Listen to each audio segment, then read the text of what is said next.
Your heating system has one expensive flaw, and you pay for it every single winter.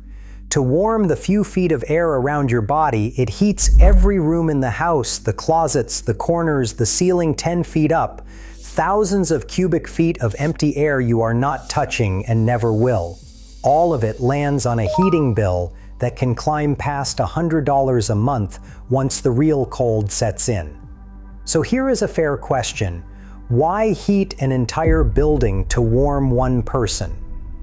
600 years ago, families in Japan asked exactly that.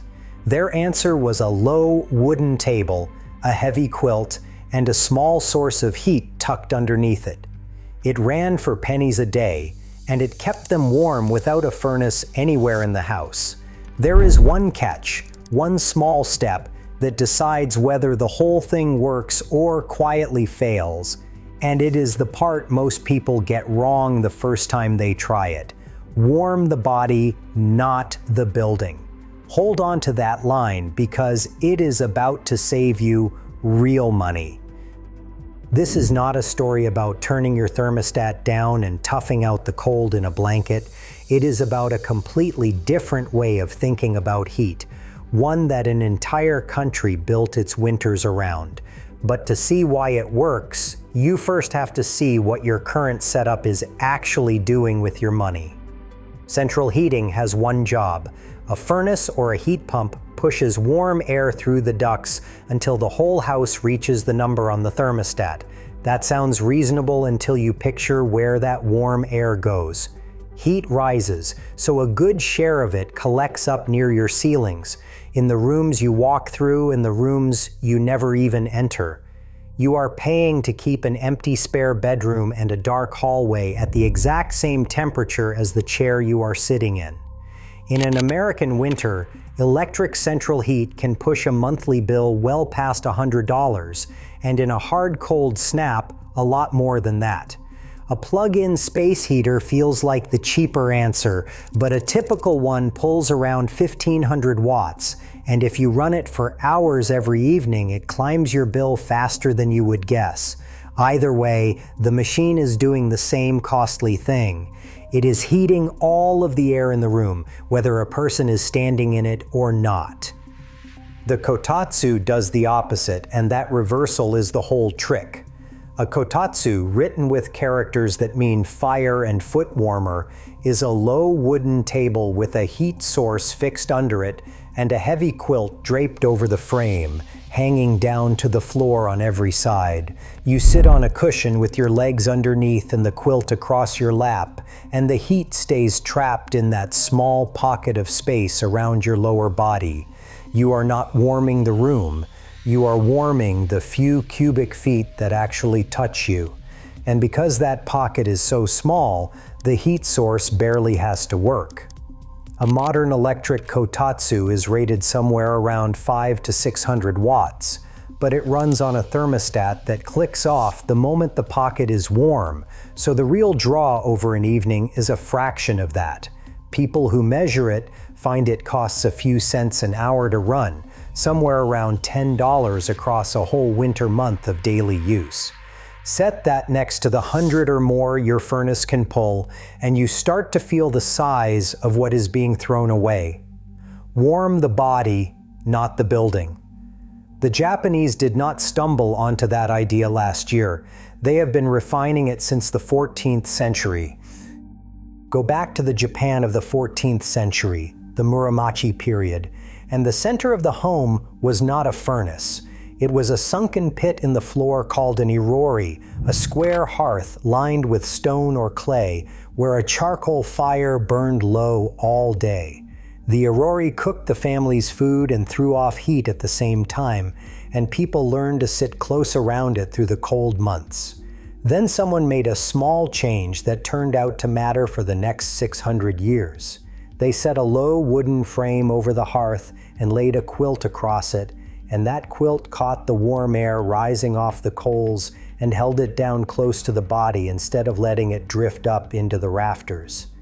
That was the first kotatsu. The cooking fire and the warming fire had split into two separate ideas, and the warming one was built entirely around trapping heat exactly where people sat. I think about the old farmhouses this knowledge lived in. These were not snug, sealed homes. A traditional Japanese house was built to survive brutal, humid summers with thin walls, sliding paper screens, and wide-open rooms designed to let air flow straight through. Wonderful in August. Punishing in January, when those same open rooms and gaps let the cold pour through the house. There was no insulation worth the name, and central heating did not exist anywhere in the country.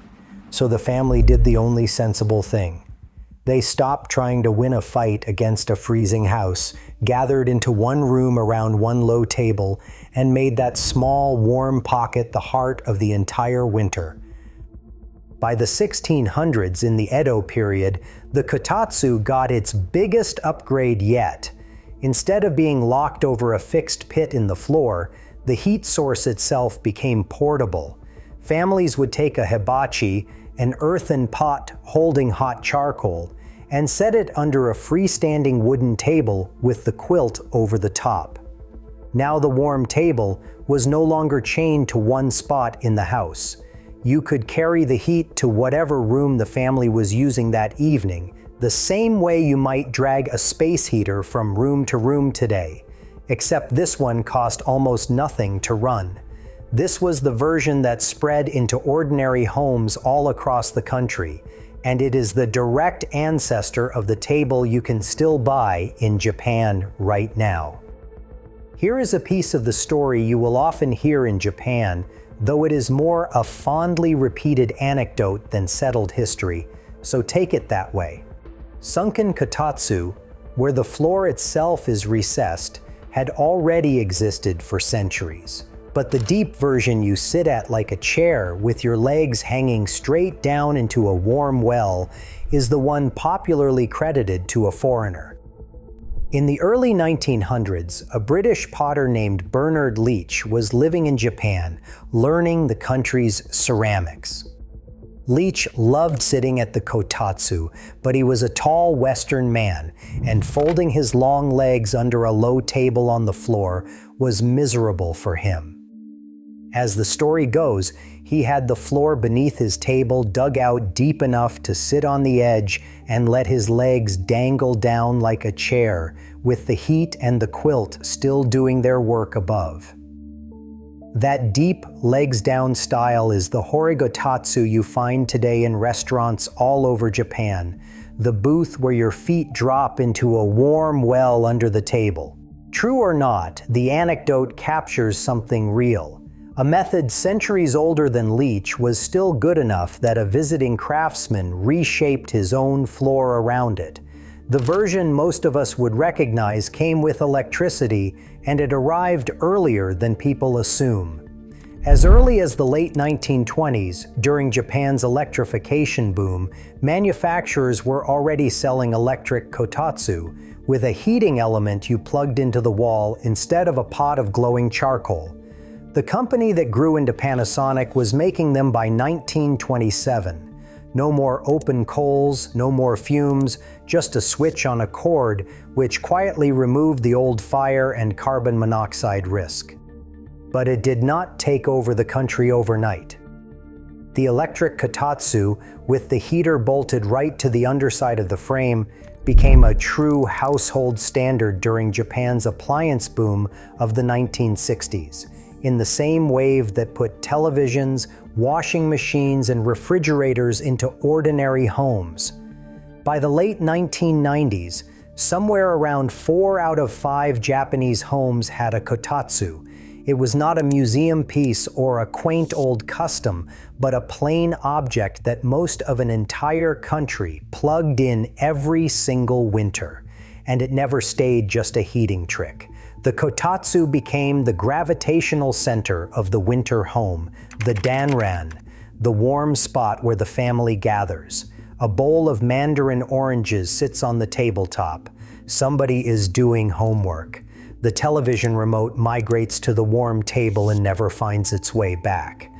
And famously, the household cat claims the best seat in the house, curled in the warm dark, under the quilt. The warmth pulled everyone into one room, which is exactly why it cost so little. They were all sharing the same small pocket of heat.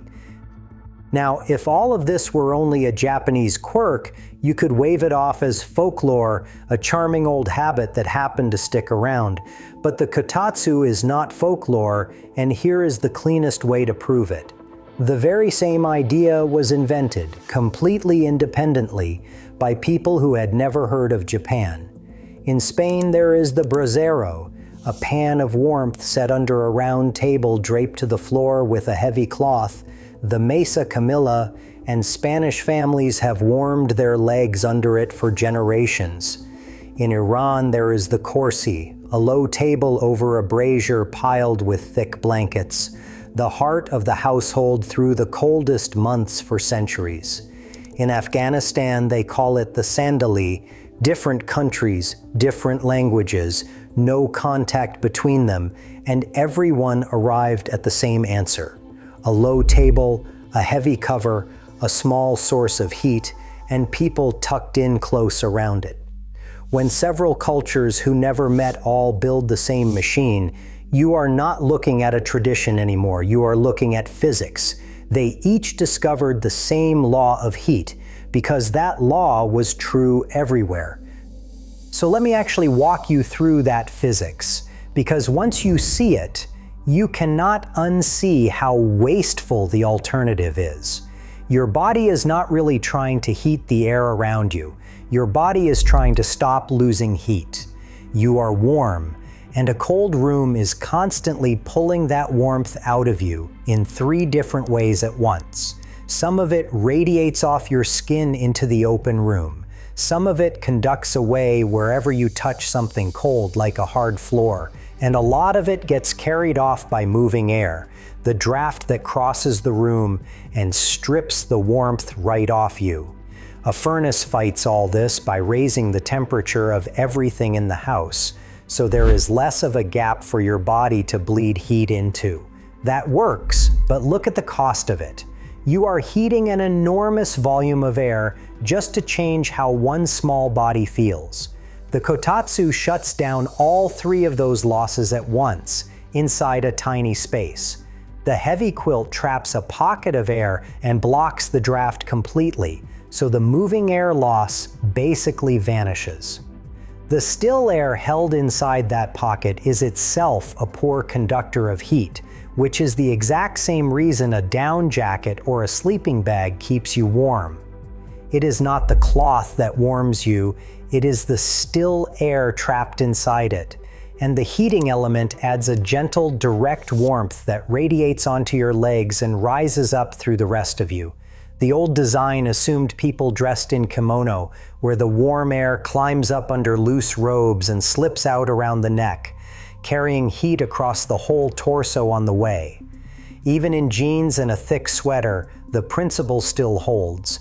You have built a small, warm, draft-proof climate around the half of your body that is under the table, and you have spent almost no energy doing it. That is the entire secret. A heated pocket beats a heated house every time. If this is the kind of thing you want more of, the forgotten ways people stayed comfortable before everything came with a power cord and a monthly bill, go ahead and subscribe. I put out one of these every few days. Now, knowing why it works is one thing. Let me show you how to actually build one tonight. You do not need to import an authentic Japanese table, though you can. You can build the same effect from things you may already own. Start with a low table, coffee table height, something you can sit on the floor beside with your legs stretched underneath. The real ones sit at about knee height, a little over a foot off the floor, low enough that a big quilt drapes well past the edges and pools on the ground. For the heat, the safest modern option is a small, low-wattage heater built for exactly this job and made to run enclosed, but plenty of people improvise with a heated foot warmer or a sealed hot water bottle for a gentler version. Whatever you choose, it has to be genuinely safe to run under a blanket, which rules out anything with an exposed glowing element or any chance of tipping over. Then comes the cover, and this is the part that does the real work.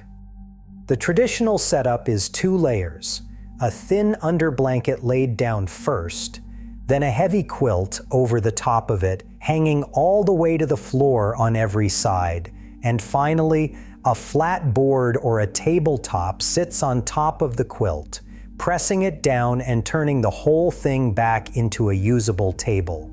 That is the complete machine. A low table, a safe heat source, 2 blankets, and a board on top. And now the one step almost everyone gets wrong, the step I promised you back at the very start.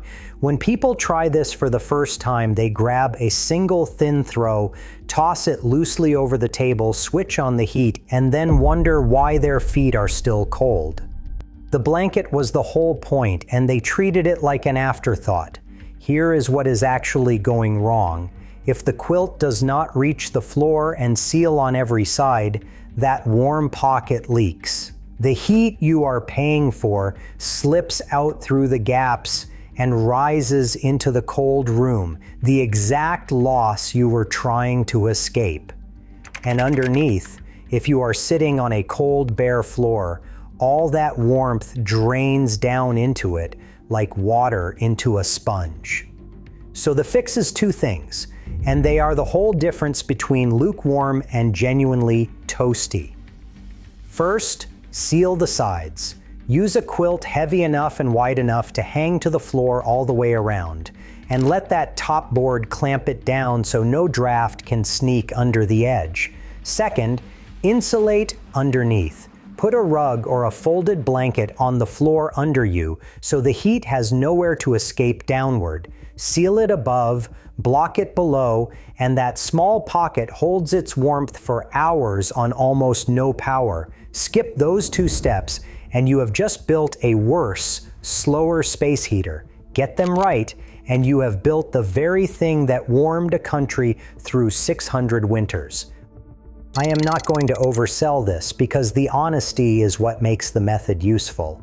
A kotatsu is not central heating, and it is not pretending to be. It warms you where you sit, and the moment you stand up and walk to the kitchen, you are back in a cold room. For some people, that is a deal breaker, and that is fair. But for the rest of us, the ones who spend our winter evenings parked in one spot anyway, reading, working, eating, it is close to perfect. The trick is being honest with yourself about which kind of person you are. There are real safety limits too, and they are worth saying plainly. Do not fall asleep under it night after night as your only source of heat. The dry, steady warmth slowly pulls moisture out of you over the hours, and people do wake up dehydrated and groggy.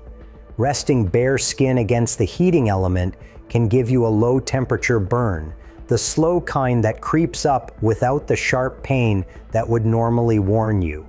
Keep a layer of clothing between your skin and the element, let the air move a little, and use plain common sense with any heat source running under a blanket.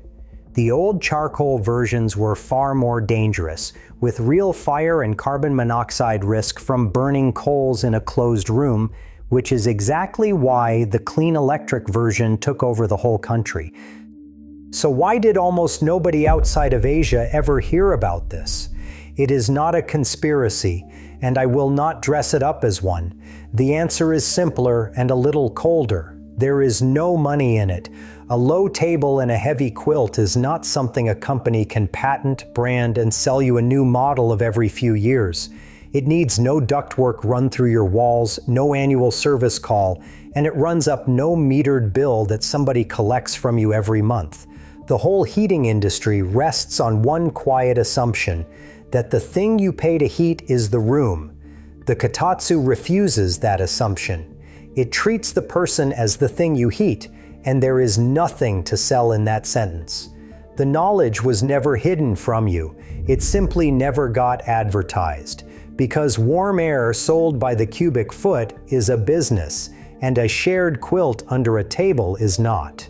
So think back to where we started. Your furnace running all day to keep an empty hallway and a 10-foot ceiling as warm as the chair you are sitting in. You can keep paying for that every winter. Or you can borrow an idea 600 years old and warm the half of you that is actually cold, in the one room where your evening really happens, for pennies. That is the real inheritance. Not a gadget, but a way of thinking your grandchildren could use as easily as a 14th century family did, long after this winter's heating bills are forgotten. Here is what I would love to know, because it tells me how well this travels. If you set one up this winter, come back and tell me the temperature your room held by evening and which state or country you are sitting in, because the colder your house, the more this matters. And if you want more of these, the plain practical things people simply knew before comfort came with a monthly bill, come along and subscribe. We are becoming a small crowd, quietly recovering what nobody bothered to write down. Next time I want to show you how those same families took this exact thinking to bed with them. Long before anyone ran a heater all night to warm an empty bedroom, they slept warm through the coldest hours of winter with nothing but a sealed jar of hot water, the yutanpo. Same family of knowledge, same few dollars logic. Warm the body, not the building. It was true beside that old hearth 600 years ago, and it is still true in your living room tonight.